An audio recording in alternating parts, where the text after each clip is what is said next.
1월 11일 살아계신 하나님의 말씀 에베소 2장 8절부터 9절 말씀으로 선물이라는 제의 말씀 드립니다. 선물들 많이 받아보셨죠? 조선시대에 한양에 큰 상인이 있었습니다. 이 사람에게는 아내와 이쁜 첩과 아들이 넷이 있었는데 모두 결혼시켜가지고 아래 윗집에 살고 있었어요. 중국과 일본, 심지어 서역, 동남아시아, 베트남 이런 곳까지 무역을 하는 큰 상인이었기 때문에 한번 장사를 나가면 몇 달씩 걸려 돌아오곤 했는데 돌아올 때면 그래 아내와 며느리들에게 이역에 아주 귀한 것들을 선물로 갖다 주곤 했습니다. 심지어 강아지한테까지도 외국에 말린 건포라든가 아주 이런 고기 같은 걸 갖다 주니까 개까지도 상인만 돌아오면 그냥 반가워서 어쩔 줄 몰라 했죠. 근데 언제부터인지 첩에게만 선물을 갖다 주고 며느리들은 셋째한테 며느리한테만 선물을 갖다 준다는 게 그걸 알게 됐어요. 그게 화가 난 정실 부인이 그 연유를 물었어요. 그러자 상인이 웃으면서 말하기를 선물은 주는 사람만이 아니겠소? 그 주고 싶은 사람은 선물 주는 거요. 그러더랍니다. 그러자 부인이 아니 그럼 첩년만 이뻐하고 정실분이 나는 찬밥이란 말이요?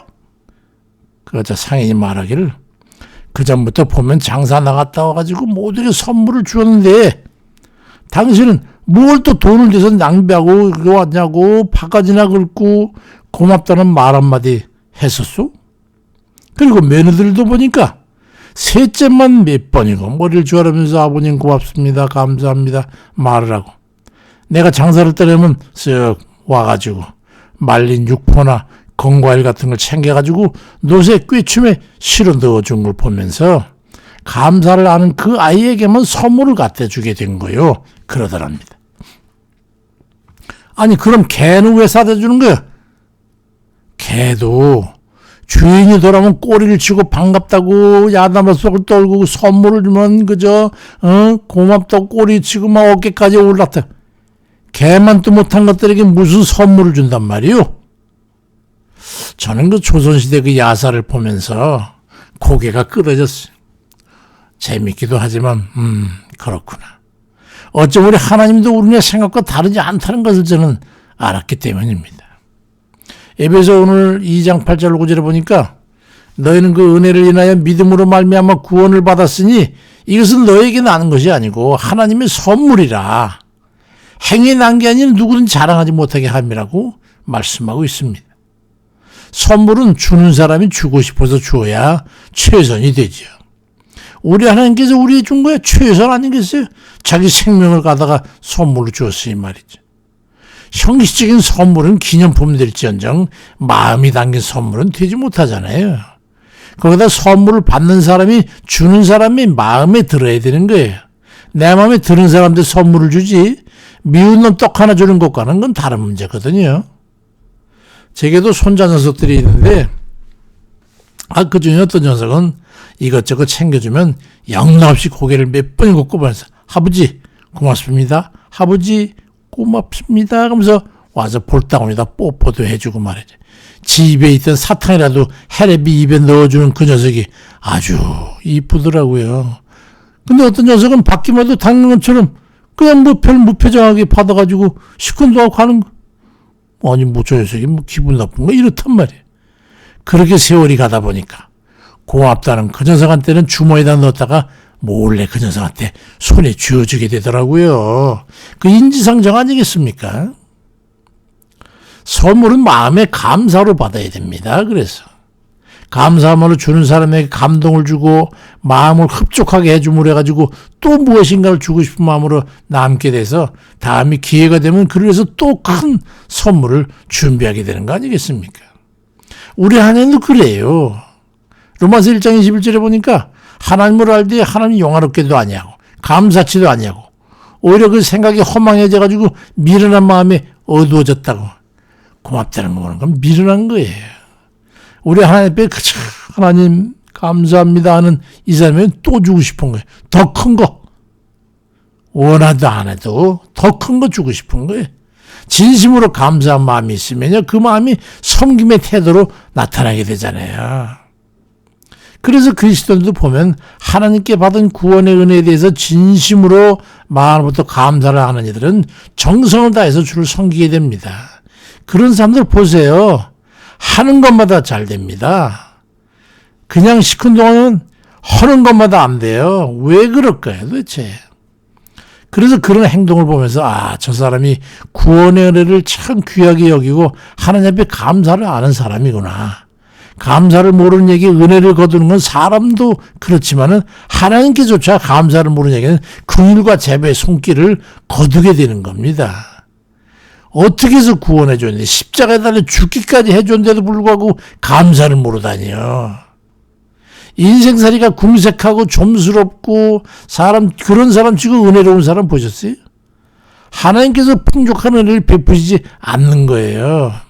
신명기 28장 47 이하에도 보니까 네가 모든 것이 풍족해도 기쁨과 즐거운 마음으로 네 하나님 여호와를 섬기지 아니함으로 인해서 네가 줄이고 목마르고 헐벗고 모든 것이 핍절한 중에서 여호와께서 보내서 너를 치게 할 대적을 네가 섬기게 될 것이니 그가 철멍에를 네 목에 메어서 필경 너를 멸할 것이라고 말씀합니다.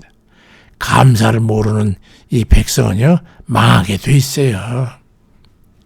역대하 32장 25절에 히스기야가 마음이 교만하여 그 받은 은혜를 보답지 아니하므로 진노가 저와 유다와 예루살렘에 임하게 됐다고 말씀이 기록되어 있잖아요. 구원 얻지 못하는 부족하며 허덕이는 사람은 한 번쯤 자신을 돌아봐야 될 겁니다. 내가 하나님 앞에 하는 그런 게 어떤 건가? 어떤 모양인가? 구원의 은혜에 대해서 감사를 하는 이들은요, 또 새로운 은혜를 기대하며 살아가게 됩니다. 하나님께서 한 번 주신 거 또 안 주시겠냐? 이런 마음이 드는 거예요. 그러니까 감사하지요. 은혜를 사모하는 이들은 하나님께서 찾으십니다.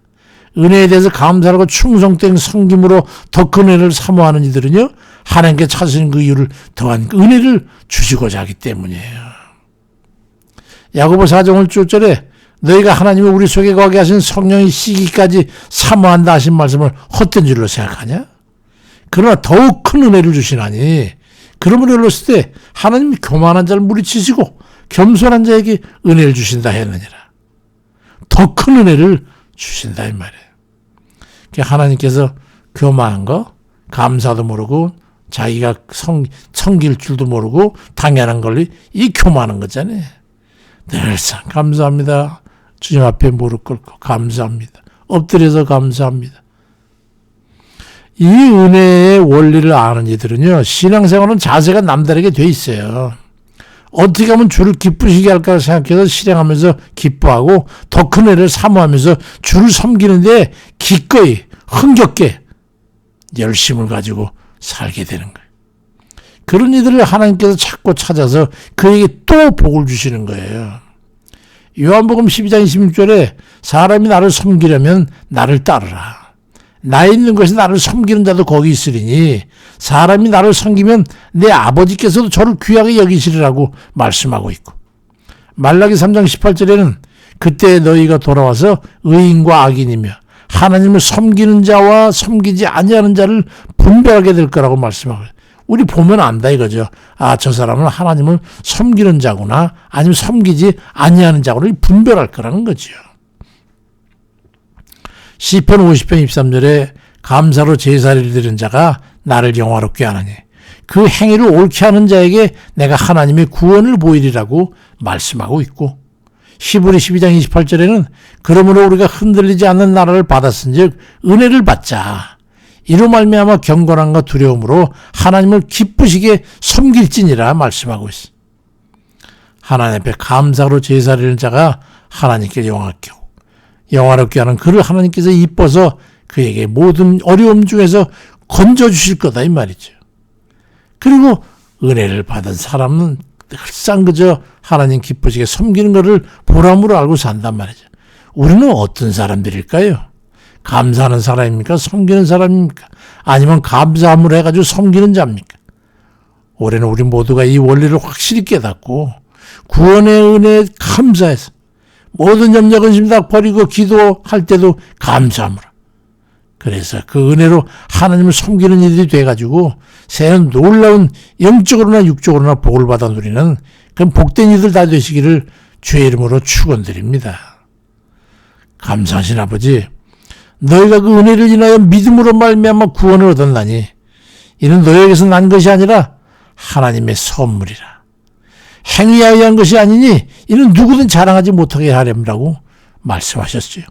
아버지, 우리가 하나님의 은혜를 입은 자들은 하나님 어떻게 산다고 하는 것을 우리가 깨닫고 아버지 하나님께서 복 주신 그것을 정말로 아버지 당연한 것이 아니라 정말 감사한 마음으로, 그래서 그저 하나님 감사해서 주를 기뻐 섬기는 그런 저희 되게 발걸음 인도해 주세요. 우리 진실로 주님 그리 되기를 간절히 바랍니다. 아버지 하나님 앞에 섬기고 주를 기쁘시게 하고 주께 감사해서 어쩌면 주님 아버지 기쁘시게 할까 하는 그런 삶을 살기를 열심히 내는 그런 저희들 아버지께서 복을 주신 줄 믿습니다. 어려울 때나 또 힘들 때나 부유할 때나 귀할 때나 언제나 주님께 받은 은혜에 감사하고, 그래서 주님 마음대로 또 주님 뜻대로 주님 말씀대로 살아가는 저희 발걸음 인도해 주옵소서.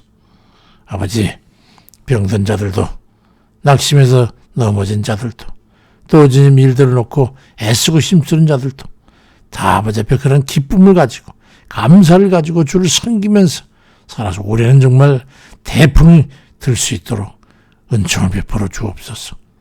아버지께서 연약한 자들 긍휼히 여기시고 불쌍히 여기신 줄 믿사오니 그래서 세워주세요. 하나님 힘을 주세요. 다시 한번 능력을 주셔서 이렇게 세워서 걸어갈 수 있도록 하나님 도와주시옵소서. 오직 주께만 의지하고 감사드리고 예수 그리스도 이름으로 기도드립니다. 아멘입니다.